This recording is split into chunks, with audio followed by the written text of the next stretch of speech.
Paralysis के patient को किन किन चीज़ों का ध्यान रखना है, पैरालिसिस हुआ था, खून का थक्का आया, एविडेंस की तरह रखना ज़रूरी हो जाता है। तो आपको क्या ध्यान रखना है। नमस्कार, मैं डॉक्टर प्रगति गुप्ता आज आपको इस वीडियो में बताऊंगी कि एक पैरालिसिस के पेशेंट को किन किन चीज़ों का ध्यान रखना है जब उसका साई संजीवनी से ट्रीटमेंट चल रहा होता है।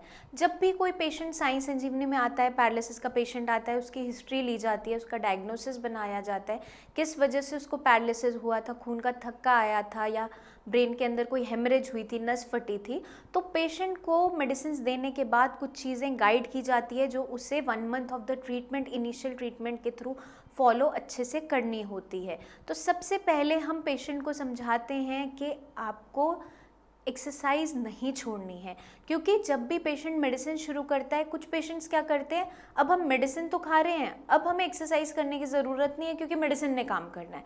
पर ऐसा ये मिथ रखना माइंड में बहुत ज़्यादा खतरनाक साबित हो सकता है, क्योंकि जो मेडिसिन आपको दी जाती है वो ब्रेन की इम्प्रूवमेंट के लिए दी जाती है। ब्रेन का हिस्सा जो स्ट्रोक के बाद डैमेज हो गया है वो काम नहीं कर पाता, लेकिन बाकी जो हेल्दी ब्रेन है उसको दोबारा सिखाना होता है ताकि वो आपकी बॉडी की फंक्शनिंग वापस ला सके। तो जब भी कोई पैरालिसिस का पेशेंट मेडिसिन स्टार्ट करता है, हम हमेशा गाइड करते हैं कि ब्रेन के लिए जो मेडिसिन आपको दी जा रही है वो ब्रेन पे काम करेगी, वो कंडक्शन करेगी, दोबारा से ब्रेन से सिग्नल भेजना शुरू करेगी।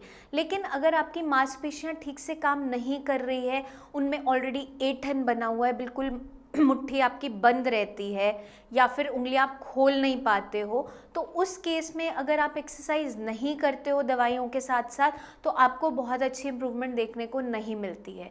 तो first month of the treatment जब हम शुरू करते हैं साई संजीवनी में, हमेशा हम पेशेंट को गाइड करते हैं कि जो आप दवाइयाँ खाओगे उसके साथ साथ आपको डेली एक्सरसाइज ज़रूर करनी है। अब एक्सरसाइज किस तरीके से करनी है वो मैं आपको बताऊँगी। अगर कोई पेशेंट बिल्कुल बेड रिडन है, बेड पे लेटा हुआ है, उठ नहीं सकता, चल नहीं सकता, तो उस केस में भी पेशेंट को चलाना ज़रूरी है, क्योंकि जितना आप मांसपेशियों को खोलोगे, उसकी ऐंठन को कम करोगे, उतना जल्दी मांसपेशियां दोबारा ताकत उनमें आने शुरू होगी और आपका ब्रेन जब भी सिग्नल भेजेगा तो मांसपेशियां चल पाएंगी। तो आपको क्या ध्यान रखना है कि जब भी आप दवाइयाँ शुरू करते हो उसके साथ साथ आपने एक्सरसाइज नहीं छोड़नी है। अब मान लीजिए कोई पेशेंट बेड रिडन है, बेड पे लेटा हुआ है, अब वो खुद से तो एक्सरसाइज नहीं कर सकता, उस केस में 2 लोग जो भी उसके साथ रहते हैं उनको सपोर्ट देकर उसको चलाना ज़रूर है। जैसे हम एक छोटे बच्चे को चलाते हैं, अगर वो पैर खुद से आगे नहीं भी बढ़ा पा रहा है पेशेंट, तो कोई बात नहीं, आपको 2 लोगों को सपोर्ट करना है उस पेशेंट को और उसके पैर को पीछे से पुश करना है, हल्का हल्का आगे घसीटवाना है। अगर जब आगे आप उसको घसीटोगे पैर को, तो कुछ समय में क्या होगा, मांसपेशियों में दोबारा से ताकत आनी शुरू हो जाएगी। क्योंकि अगर आप पेशेंट को बिल्कुल लिटाए रखोगे, सोने दोगे, तो उस केस में मांसपेशियां वीक होती चली जाएंगी। तो आपको खास ध्यान रखना है कि पेशेंट को चलाना ज़रूर है। इनिशियली वो पेशेंट ज़्यादा देर चल ना भी सके तो कम से कम उसको 10-15 मिनट सुबह, 10-15 मिनट शाम, इतना ज़रूर चलाना है। और जो पेशेंट चल सकते हैं, जैसे स्टिक के सहारे चल लेते हैं या थोड़ा पकड़ के चल लेते हैं, वॉकर के सहारे, या नॉर्मली खुद भी चल लेते हैं, उनको कम से कम 1 घंटा सैर ज़रूर करना है। अब आपको किस तरीके से सैर करना है वो मैं आपको समझाऊंगी। अगर आप स्टिक लेकर चलते हो तो आपको अगर लगता है कि आप कंफर्टेबली नहीं 1 घंटा वॉक कर पा रहे हो, तो आधा घंटा सुबह, आधा घंटा शाम करके करो। अगर आपको लगता है अब धीरे धीरे मेरी एनर्जी थोड़ी सी बढ़नी शुरू हो गई है, अब मैं कर सकता हूँ, स्टैमिना बढ़ गया है, तो आपको 1 घंटे की रेगुलर वॉक ज़रूर करनी है। उससे मदद क्या मिलेगी, आपकी मांसपेशियों में दोबारा ताकत आएगी, और जैसे जैसे दोबारा ताकत आएगी, मेडिसिन भी साथ में वर्क कर रही होंगी, ब्रेन से सिग्नल भेज रही होंगी, तो आपका पैर ठीक होना शुरू हो जाएगा, आपकी चाल सुधरनी शुरू होगी। मान लीजिए आप पाँव पहले टेढ़ा रखते थे, एक तरफ बाहर घुमा के रखा जाता था, सीधा नहीं पड़ता था पैर पे, पंजा ही लगाकर चल पाते थे, एड़ी नीचे नहीं लग पाती थी। तो जब आप रेगुलर वॉक करोगे दवाइयों के साथ साथ, तो क्या देखा जाएगा, विद इन अ मंथ आपकी जो चाल है वो सुधरनी शुरू हो जाती है, आपके चलने की स्पीड बेटर होने लग जाती है, आपकी मांसपेशियों में ताकत आने लगती है, आप जल्दी थकते नहीं हो। तो इसलिए हमेशा गाइड किया जाता है कि एक्सरसाइज बिल्कुल नहीं छोड़नी है, एक्सरसाइज डेली करनी है। अब हम बात करेंगे हाथ की एक्सरसाइज के लिए। पैर का तो मैंने आपको बता दिया, चलना, क्योंकि जो काम आपको डेली करना है, चलने की वजह से आपकी मांसपेशियाँ स्ट्रॉन्ग होती चली जाएंगी। अब क्या होता है, पैरालिसिस के जितने भी पेशेंट हम देखते हैं, पैर में बहुत जल्दी इंप्रूवमेंट आती है क्योंकि पेशेंट थोड़ा थोड़ा चलना शुरू कर देता है, और हाथ में बहुत टाइम लग जाता है क्योंकि पेशेंट का एक हाथ ठीक होता है तो ब्रेन उसी से सारा काम करवा रहा होता है। अब जब किसी पेशेंट के मान लीजिए मुट्ठी बिल्कुल बंद है, उंगलियां खुल नहीं पाती, यहाँ से भी स्टिफनेस है एल्बो में, तो उस केस में आपने कैसे एक्सरसाइज करवानी है वो मैं आपको समझाऊंगी।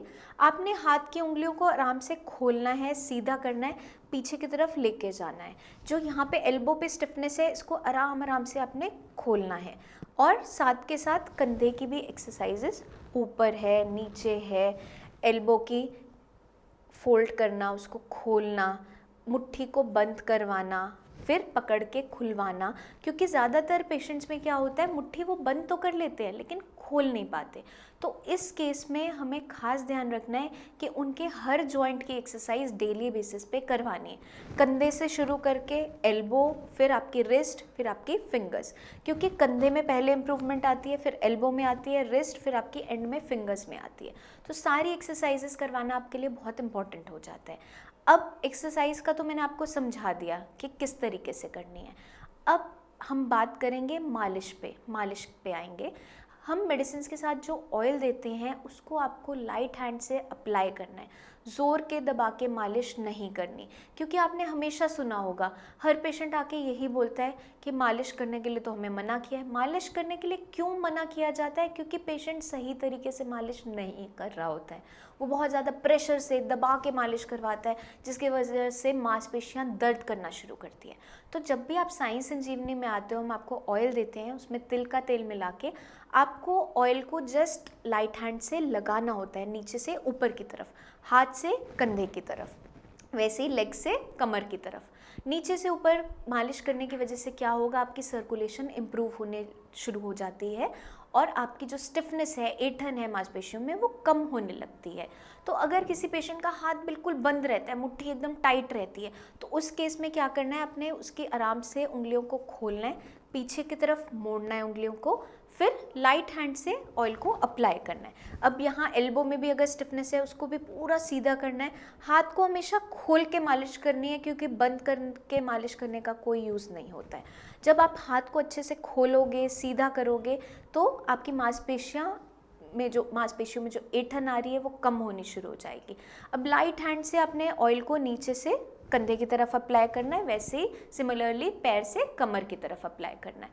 ये मालिश आपको लाइट हैंड से डेली करनी है, दबा के मालिश नहीं करनी है, बिल्कुल हल्के हाथ से, जैसे आप कोई भी ऑइंटमेंट लगाते हो, लिनेमेंट लगाते हो, जस्ट लाइट हैंड से अप्लाई करना है। हमें सिर्फ सर्कुलेशन खोलनी है, उस एरिया की स्टिफनेस को कम करना है, तो हल्के हाथ से लगाना है। अब किसी केस में स्टिफनेस बहुत ज़्यादा है तो क्या करना है, लाइट हैंड से ऑयल अप्लाई किया, उसके बाद गर्म पानी की बॉटल आती है या आपका हीटिंग पैड आता है, उससे हल्की हल्की सिकाई कर दी। ज़्यादा तेज़ गर्म नहीं करना है, हल्के हाथ से सिकाई करवानी है, और जहाँ पे ज़्यादा पेन है, स्टिफनेस है, वहाँ पर आप सिकाई कर सकते हो, जिसकी वजह से आप क्या देखोगे कि आपकी स्टिफनेस कम होने लगेगी। तो मेडिसिन के साथ साथ आपको एक्सरसाइज डेली करनी है, लाइट हैंड से मसाज करनी है। अब हम चलते हैं तीसरे पॉइंट की तरफ, जो आपको खास ध्यान रखना होता है अपनी डाइट को लेकर।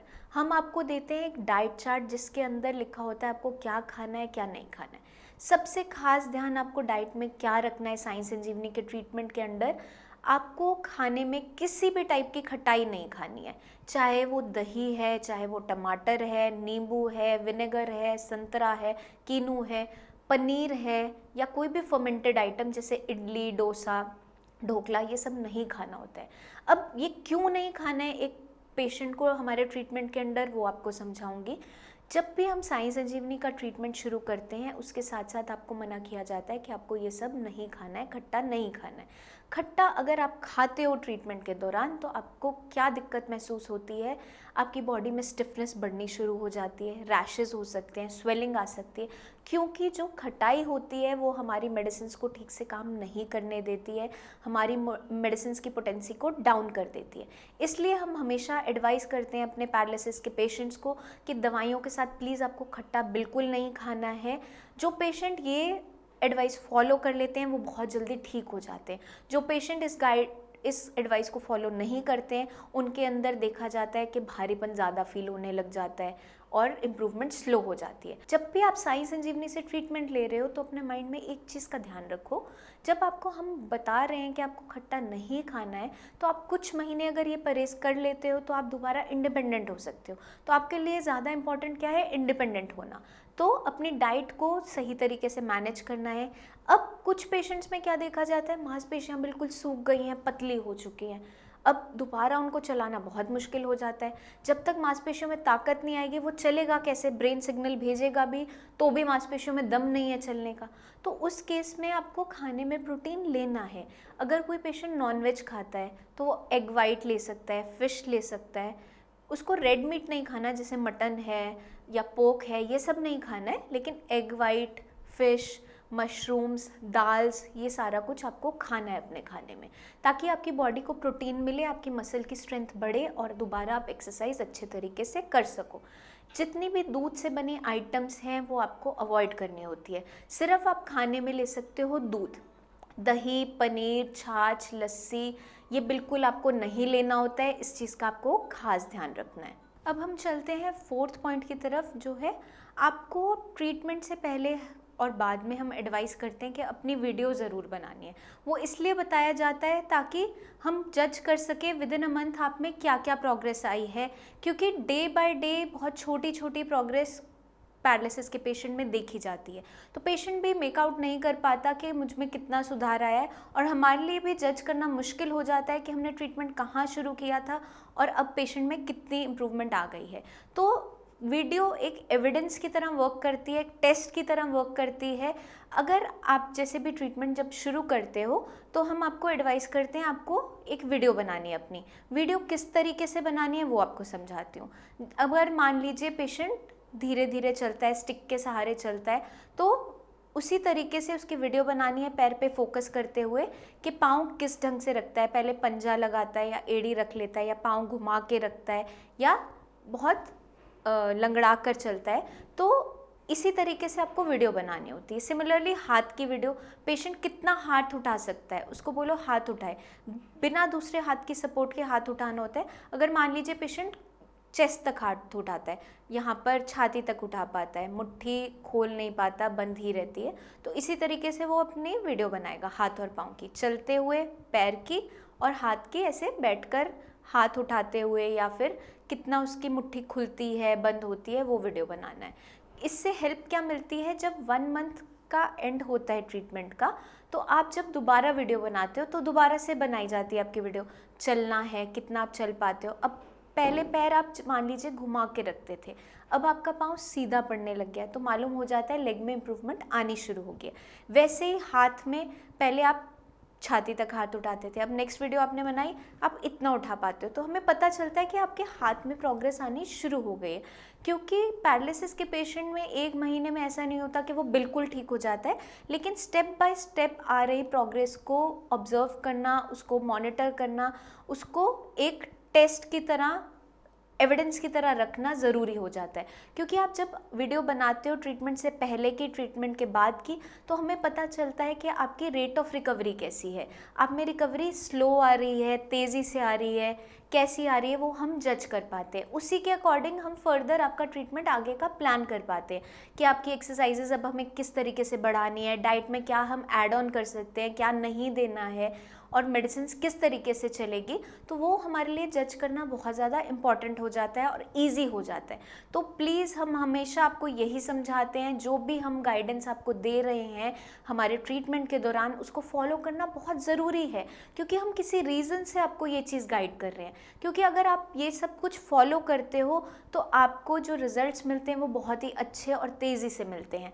तो आपको क्या ध्यान रखना है, जो जो मैंने आपको इस वीडियो में बताया है, प्रिकॉशंस रखनी है, किन चीज़ों का ध्यान रखना है, क्या चीज़ें नहीं करनी है, रेगुलर एक्सरसाइज करनी है, मालिश करनी है, खाने में खटाई नहीं लेनी है और साथ के साथ अपनी वीडियो ज़रूर बनानी है। तो इन चारों चीज़ों को आपको माइंड में अच्छे से रखना है।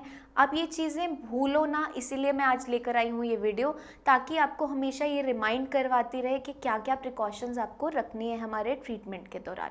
जल्दी ही हम मिलेंगे नेक्स्ट वीडियो में, जिसमें मैं आपको बहुत सारी टिप्स दूंगी कि कैसे आप अपने पैरालिसिस को जल्दी ठीक कर सकते हो, कैसे आप इंडिपेंडेंट हो सकते हो। उसके लिए आप बने रहे हमारे चैनल पे, और कोई भी डाउट आपके माइंड में अगर हो तो नीचे दिए हुए नंबर्स पर कॉल करें या व्हाट्सएप करें, या फिर आप हमसे आकर क्लिनिक पे भी मिल सकते हैं। तब तक के लिए मुझे चलने की आज्ञा दीजिए। धन्यवाद।